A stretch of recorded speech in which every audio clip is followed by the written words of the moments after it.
الحمد لله نحمده ونستعينه ونستغفره ونعوذ بالله من شرور أنفسنا من يهده الله فلا مضل له ومن يضلله فلا هادي له ونشهد أن لا إله إلا الله وحده لا شريك له ونشهد أن محمدا عبده ورسوله أرسله بالحق بشيرا ونذيرا وداعيا إلى الله بإذنه وسراجا منيرا فقد قال الله تعالى في كلامه المجيد والفرقان الحميد أعوذ بالله من الشيطان الرجيم إن الله وملائكته يصلون على النبي يا أيها الذين آمنوا صلوا عليه وسلموا تسليما اللهم صل على محمد وعلى آل محمد كما صليت على إبراهيم وعلى آل إبراهيم إنك حميد مجيد اللهم بارك على محمد وعلى آل محمد كما باركت على إبراهيم وعلى آل إبراهيم إنك حميد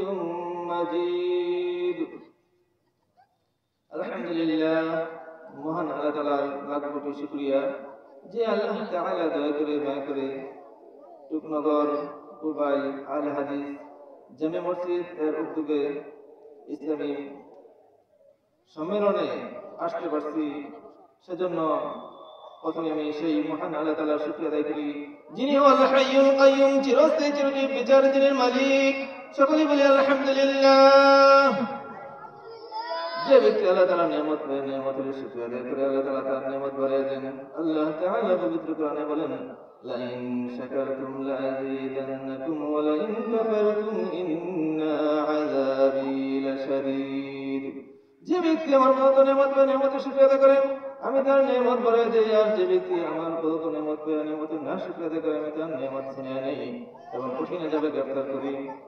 আল্লাহ তাআলার শাস্তি অত্যন্ত কঠিন অত্যন্ত ভয়ানক আল্লাহ তাআলা অসংখ্য মাখলুকাত সৃষ্টি করছেন অসংখ্য নিয়ামত সৃষ্টি করছেন এই নিয়ামতের শুকরিয়া আদায় করে আমরা শেষ করতে পারবো না নিয়ামতের প্রশংসা করে শেষ করতে পারবো না সেজন্য আল্লাহ তাআলা পবিত্র কোরআনে বলেন ফাবিআইয়ি আলাই রাব্বিকুমা তুকাযযিবান হে মানব ও জিন জাতি তোমরা আল্লাহ তাআলার কোন নিয়ামতকে অস্বীকার করবে মানে আল্লাহ তাআলা যে অসংখ্য নিয়ামত দান করেছেন এই কথাটাই আল্লাহ তাআলা পবিত্র কোরআনে বারবার বলছেন সূরা আর-রহমানে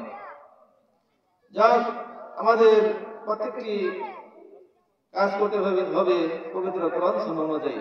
এর বাইরে চলার কোনো অবকাশ নেই সেজন্য রাসূলুল্লাহ সাল্লাল্লাহু আলাইহি ওয়াসাল্লাম বলেছেন তারাকতুম ফীকুম আমরাইন লান তাদিল্লু মা তামাসসাকতুম বিহিমা কিতাবাল্লাহি ওয়া সুন্নতি রাসূলুল্লাহ সাল্লাল্লাহু আলাইহি ওয়াসাল্লাম ইরশাদ করেছেন আমি তোমাদের মাঝে দুটি জিনিস রেখে যাচ্ছি যদি তোমরা এই দুটি জিনিস আঁকড়ে ধরো তাহলে তোমরা পথভ্রষ্ট হইবে না এক হচ্ছে আল্লাহর কিতাব আল কুরআন দ্বিতীয়টি হচ্ছে আমার সুন্নাহ আল হাদিস। আমাদের এই দুটি জিনিস কি আঁকড়ে ধরতে হবে, এর বাইরে চলার কোনো অবকাশ নেই। যেরকম এখন আমরা মাদ্রাসায় ছাত্র দিতে চাই না, এই মাদ্রাসায় ছাত্র দিলে যে অনেক ফজিলত বরকত রয়েছে তা আমরা জানি না। সেজন্য রাসূলুল্লাহ সাল্লাল্লাহু আলাইহি ওয়াসাল্লাম বলছেন, মান ক্বারাআল কুরআনা ফাসতাহলাহু ফাআল্লা মান ক্বারাআল কুরআনা ফাস্তাযহারাহু ফাআহাল্লা হালালাহু ওয়া হারামা হারামাহু আদখালাহুল জান্নাহ وشفعه في أشرة من أهل بيته كلهم قد جبت لهم النار رسول الله صلى الله عليه وسلم ইরশাদ করেছেন, যে ব্যক্তি কোরআন শরীফ পড়লো এবং কোরআন শরীফ মনে রাখলো এবং কোরআনের হারামকে হালাল এবং হারামকে হারাম জেনে আমল করলো, সে জান্নাতে প্রবেশ করবে। সে এমন 10 জনকে শাফাআত করতে পারবে যাদের জন্য তার পরিবার পরিজন থেকে এমন 10 জনকে শাফাআত করতে পারবে যাদের জন্য জাহান্নাম নির্ধারণ হয়ে গেছে। আমাদের প্রত্যেকটি কাজ করতে হবে পবিত্র কোরআন সুন্নাহ অনুযায়ী। সেজন্য একটি হাদিসে আসছে কি, যদি সরিষা দানা পরিমাণ অহংকার থাকে সে যাবে জাহান্নামে, আর সরিষা দানা পরিমাণ যদি ঈমান থাকে সে যাবে জান্নাতে। যাও, আমাদের প্রত্যেকটি কাজ করতে হবে পবিত্র কোরআন সুন্নাহ অনুযায়ী। আর সেজন্য আমরা এই দিনই মাহফিল করে থাকি। আল্লাহ তাআলা আমাদেরকে পবিত্র কোরআন সুন্নাহ অনুযায়ী চলার তৌফিক দান করুন।